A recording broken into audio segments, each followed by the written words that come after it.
सोच है, जो कंपटीशन सोच है, तो उसके कारण जो हमारे नैतिक मूल्य हैं उनमें गिरावट आई है। हम बात करते हैं कि healthy competition, competition never be healthy, because हम एक दूसरे को आगे निकलने की कोशिश करते हैं, तो उसी के चलते हम सारे काम करते हैं, तो अनैतिक कार्य भी उसमें आ जाते हैं। तो अभी जो मेरा एक ऑब्जर्वेशन था कि स्कूलों में हम देखते हैं, खासतौर पे मैं दिल्ली की बात करूं तो उनमें जो देखा गया जो बच्चों में कि हिंसा की प्रवृत्ति, अपराध, लड़ाई झगड़े, नशा, भ्रष्ट आचरण, विचारधाराओं की आपसी चरम संघर्ष, अन्याय, अमानवीय और स्वास्थ्यपन, अनुशासनहीनता, अहंकार, ऐसे ना कि बच्चों में देखे गए हैं, टीचरों में भी ये चीजें देखी गई हैं। कि मैं इस सोच को लेके मैं आगे चला हूँ। तो ये कुछ पिक्चर्स हैं जो कि ये कलंकित करती है हमारे समाज को कि किस प्रकार से एक टीचर एक बच्चे की हत्या कर देता है और किस प्रकार से एक बच्चा टीचर्स के साथ टीचर की हत्या कर देता है। ये कुछ पिक्चर जो कि मैंने न्यूज़पेपर से उठाई है। जो पहली जो 27 सितंबर 2016 नाम में जो मेरे बिल्कुल नियरेस्ट था, और इस टीचर को जो कि मेरे घर के कम से कम 5 मिनट की दूरी पे ही रहता है, मुकेश जी थे। तो इनको केवल क्या इंसिडेंट था कि वो बच्चे को चीटिंग नहीं करने देता था, तो उसने बाहर जाके चाकू से, छुरी से इसकी हत्या कर दी। ये जो अध्यापक की मार से खुली बच्चे का सर कि टीचर ने बच्चे को इस प्रकार से मारा कि उसका जो ब्रेन है पूरा का पूरा खुल गया। ये सारी की सारी घटनाएं देखकर ये महसूस होता है कि एजुकेशन सिस्टम में केवल जो नैतिक चीजें हैं, कॉग्निटिव डेवलपमेंट बहुत हुआ है। कल भी जैसे सर ने बताया था, सेनापति सर ने इस पे जो मैं सोच रहा था, सेनापति सर वही बोल रहे थे। मैंने अपने इसमें लिखा भी था कि कोटा का एक उदाहरण जो कि बहुत ज्यादा कंपटीशन के लिए सभी पेरेंट्स वहां पे भेजते हैं कि नीट क्लियर करेगा, आईआईटी में जाएगा, ये करेगा वो, बट उससे पहले ही बच्चा सुसाइड कर देता है। तो ये सारी चीजें सोचने में मजबूर करती हैं कि हमारे एजुकेशन सिस्टम में जो कि एनईपी 2020 में जो लेके आए हैं, तो उसमें जो नैतिक, मानवीय मूल्य और सैद्धांतिक मूल्यों को बड़े खूबसूरत तरीके से इसमें डाला गया है। तो नैतिक मूल्य में विवेकानंद जी को मैं अपना आदर्श मानता हूँ, तो उन्होंने भी नैतिक मूल्य के बारे में काफी चीजें बताई हैं। तो योग, अब जो योग है इसके साथ मैं कनेक्ट करना चाहूंगा कि योग चित्त वृत्ति निरोध है। योग का जो अल्टीमेट एम है वो चित्त की वृत्तियों को निवारण करना है, कि जो चित्त में अगर वृत्तियां नहीं है तो हम अनैतिक, अमानवीय कार्य नहीं करेंगे। इसलिए इसकी जो पहली डेफिनेशन है योग चित्त वृत्ति निरोध, इसको ये दर्शाता है। अर्थ योग अनुशासन, कि योग का पहला ही सूत्र ये कहता है कि हमें अनुशासन में रहना है। अनुशासन क्या है कि जब अनु, ये दो शब्दों से मिलकर बना है, अनु प्लस शासन। अनु का हम केवल ये सोचते हैं कि हमें पंक्चुअल रहना है, ये करना है, वो टाइम पे सारी चीजें करनी है, आना है, जाना है, ये और एक दूसरे की रिस्पेक्ट करनी है। बट अनुशासन का जो एक और नियम है जो मैं सोच सका हूँ, समझ सका हूँ, कि अपने एक एक एटम पे अपना कंट्रोल, ना कि केवल टाइम पे हम आए, इंस्टीट्यूशन में आए, क्लास में आए, क्लास ली है, ये किया, बट हमारा जो एक एक सेल है वहां तक हमारा कंट्रोल हो, तब अनुशासन की बात महर्षि पतंजलि जी ने कही है। तो इसके बाद एक सूत्र आता है अविद्या, अस्मिता, राग, द्वेष, अभिनिवेश, पंच क्लेशा। 5 क्लेश हैं जो कि योग दर्शन में बताए गए हैं। सबसे पहला क्लेश ही वो ऐसा क्लेश है जो भूमि तैयार करता है, जिसमें सारे के सारे क्लेश उसमें आते हैं। तो ये एक ऐसी उपजाऊ भूमि है जिसमें अस्मिता भी आती है, राग भी आता है, द्वेष भी आता है, अभिनिवेश। तो मैं आगे बात करता हूँ। अविद्या क्या है? अविद्या है जो सत्य है उसको असत्य समझ लेना, जो असत्य है उसको सत्य समझ लेना। उसके बाद अस्मिता का मतलब है ईगो। अब ईगो की बात आती है तो मुझे पुराने समय में जो रामायण महाभारत के काव्य हैं वो बड़े ही पिंच करते हैं। वो इंसिडेंट जो हमने देखे हैं, हालांकि टीवी पे जब सीरियल देखते थे, रावण और कंस 2 ऐसे उदाहरण हैं जिन्होंने अपने अहंकार को की तृप्ति के लिए ऐसे अनैतिक कार्य, एक छोटे से बच्चे जब पैदा हुआ है उससे पहले उसने तैयारी कर ली कि उसको मारना है, तो वो चीजें आती हैं। राग का अर्थ यहाँ पे मैं समझता हूँ किसी के प्रति अटैचमेंट का एक सबसे बड़ा उदाहरण मैं आपको देता हूँ कि जब महाभारत में सबसे ज्यादा अटैचमेंट धृतराष्ट्र की किसके प्रति थी? दुर्योधन के प्रति थी। उस दुर्योधन की अटैचमेंट के कारण पूरा महाभारत हुआ। और ये इंसिडेंट अब लाखों सालों से हमें ये पता भी है कि उन चीजों के कारण ही वो सारा महाभारत रचा गया। और इसी में एक जो बड़ा ही पिंच करने का है, जिसमें द्रौपदी का चीरहरण हुआ, उसी अटैचमेंट के कारण हुआ है। उसके बाद आता है द्वेष। द्वेष का भी उदाहरण मैं वहीं से महाभारत से लेता हूँ।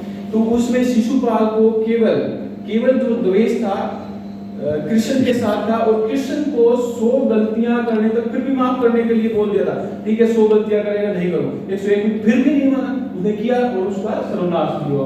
उसी के चलते दुर्योधन ने अपने द्वेष को शांत करने के लिए पांडवों के साथ कितनी बार अनैतिक कार्य किए, कभी लाक्ष्य ग्रह किया, कभी वनों में जाके उनको ढूंढ के, और जिसको टाइम शेड्यूल के कारण भी नहीं था, तब भी उन्होंने टाइम को औरों को झूठा बता के नहीं मैं ठीक हूँ, वो उसने ऐसे द्वेष से बलीभूत हो गए। और अब आता है अभिनिवेश। अभिनिवेश का अर्थ है कि जीवन से प्यार, मृत्यु का भय।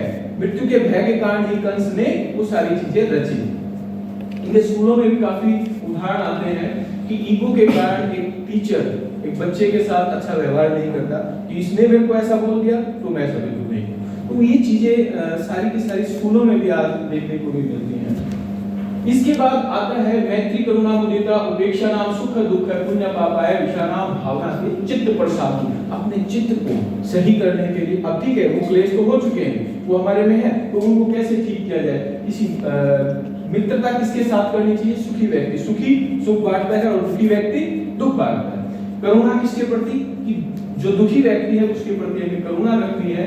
अनुमोदिता, पुण्य व्यक्तियों के साथ अनुमोदिता का भाव रखना। उपेक्षा किसकी? पापी। ये भी हमने कुछ सुना था कि जो कोयला है, जो जला हुआ कोयला हाथ को जला देता है, और उसी प्रकार से अगर बुझा हुआ कोयला है तो वो हाथ को काला कर देता है।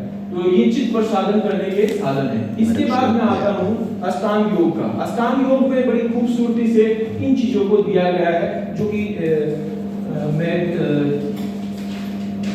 ट्रेडिशनल इंडियन वैल्यूज में सेवा, अहिंसा, स्वच्छता, सत्य, निष्काम कर्म, संतोष, अस्तेय, तप, respect for women, respect for elders, respect for environment, ये सारी की सारी चीजें इसमें जो कि सोशल कोड ऑफ कंडक्ट जो महर्षि पतंजलि जी ने बताया। अहिंसा क्या? कि मन कर्म वचन को से मैं किसी को कष्ट नहीं पहुंचाऊं। अगर मैं कोई वर्ड भी बोलता हूं जिससे कि दूसरे को ठेस पहुंचता है, वो भी हिंसा की कैटेगरी में आता है। और मन में विचार भी आता है, तो जो विचार आता है वो जबान पे आता है या हम लिखते हैं। एक मैं छोटा सा इंसिडेंट बताने की कोशिश करता हूं जो कि मेरे घर में हुआ। मैं तो जो आजकल व्हाट्सएप पे स्टूडेंट्स के ग्रुप बने हुए हैं, तो मेरी बेटी 7th क्लास में है, तो उनके पर्सनल ग्रुप था, तो एक लड़की ने उसको कुछ अब्यूज वर्ड बोला। तो मेरी बेटी ने क्या किया कि उसने उसके व्हाट्सएप पे, वो छोटी बच्ची है तो उसको नहीं पता कि भाई लिखना ज्यादा डेंजरस होता है कि वर्बल से, क्योंकि जो आपको एविडेंस मिलेंगे वो लिखे हुए मिलेंगे।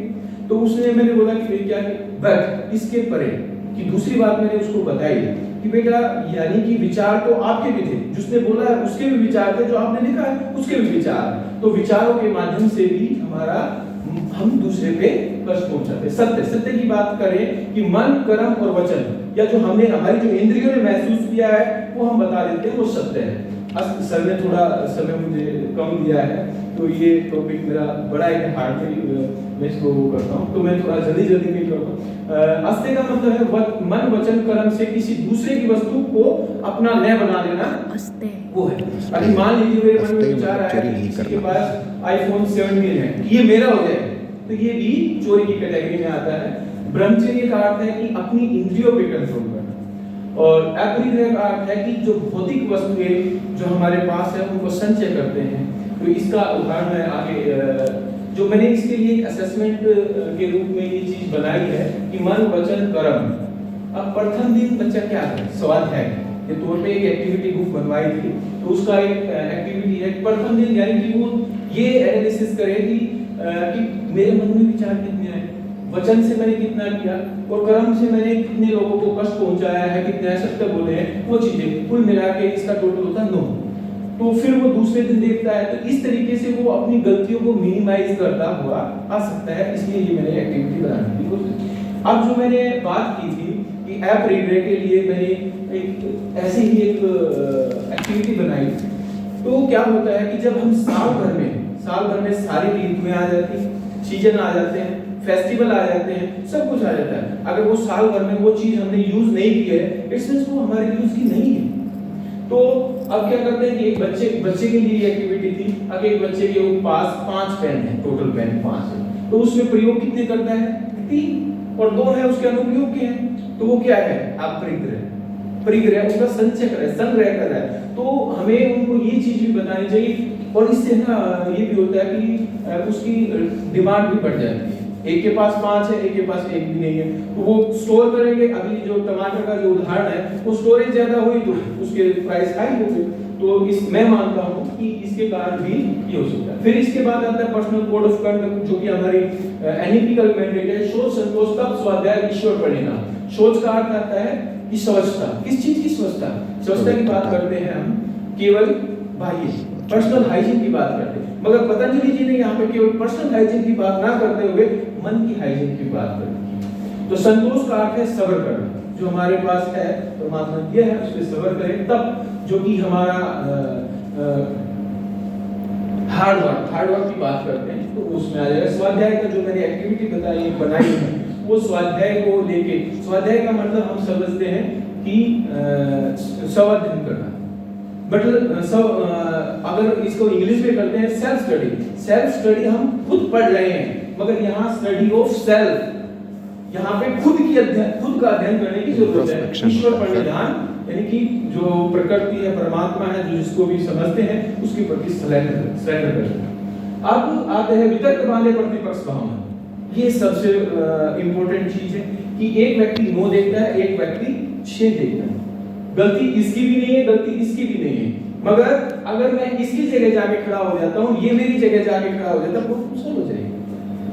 तो ये जो प्रतिपक्ष भावना है कि यहाँ पे 2 चीजें हैं। एक तो हम दूसरे के प्रति जो व्यवहार कर रहे हैं, तो उसमें भी उस व्यवहार को भी हम ठीक कर पाते हैं। दूसरी बात ये भी है कि हम ये सोच सकते हैं कि उस स्थिति में मैं होऊंगा, तो मेरे साथ अगर ऐसा व्यवहार किया जाएगा तो मुझे कैसा लगेगा। अब रिसेंटली कुछ चीजें आती हैं, मगर मैं उससे कोरिलेट करना चाहूंगा कि जब ये कहते हैं कि अगर नेगेटिव विचार आते हैं, तो आप क्या करें? उसके पैरेलल ही वितर्क, यानी कि जो उसके प्रतिपक्ष का है पॉजिटिव है, तो उसको पॉजिटिव सोचने लग जाए, तो हमारा क्या है? ऑटोमेटिकली जो नेगेटिव है वो कंप्लीटली खत्म हो जाएगा, समाप्त हो जाएगा।